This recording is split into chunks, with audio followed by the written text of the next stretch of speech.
Create చేసి కావాలని అలా చేశారు. ఇంకోటి ఆయన 11:30కి మందు తీసుకున్నట్టుంది. మందు తీసుకున్న తాగి ఆ బాటిల్ పడేయాలి కదా ఎవరైనా. కానీ చనిపోయిన దగ్గర కూడా 11:40కి బాటిల్ ఉంది, కానీ ఆ బాటిల్ పగలలేదు.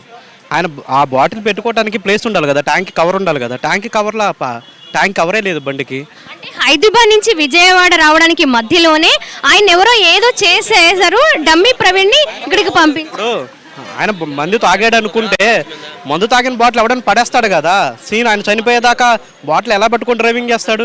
బ్యాగ్లో పెట్టుకొని ఎవడైనా పడేస్తాడు, మందు దాకా ఎవడైనా పడేస్తాడు దాన్ని. కానీ ఎలా పట్టుకొని ఆ సీన్ క్రైమ్ దాకా ఎలా తీసుకొచ్చారు? అక్కడ ఫోటోల్లో ఆల్రెడీ బాటిల్ ఉంది. ఈయన కావాలని మందు తాగి చనిపోయాడని చెప్పడానికి మాత్రమే కావాలని ఆ బాటిల్ అక్కడ పెట్టేశారు.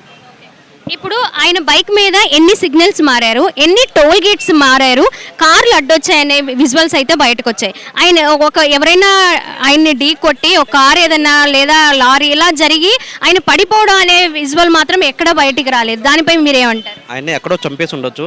ఆ చంపేసిన బాడీ అక్కడ పెట్టేసి ఈయనలాగా ఉండే ఒక ప్రవీణ్ని క్రియేట్ చేసి ఈయన యాక్సిడెంట్ అయినట్టుగా చూపించి ఆ బండి ఆయన మీద పెట్టడం జరిగింది. అది జరిగింది.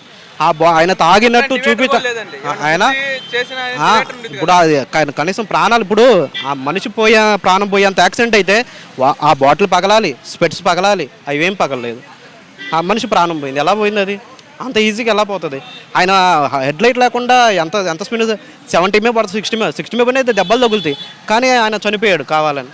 ఆయన ఆల్రెడీ చంపేసే ఒక డమ్మీ ప్రవీణ్ని క్రియేట్ చేసి అక్కడ అలా యాక్సిడెంట్ చేసినట్టుగా ముందు నుంచే సీన్ కన్స్ట్రక్షన్ చేసుకొని చూపించారు. ఒకవేళ ఇక్కడ 7 గంటలు నిజంగా 7 గంటలు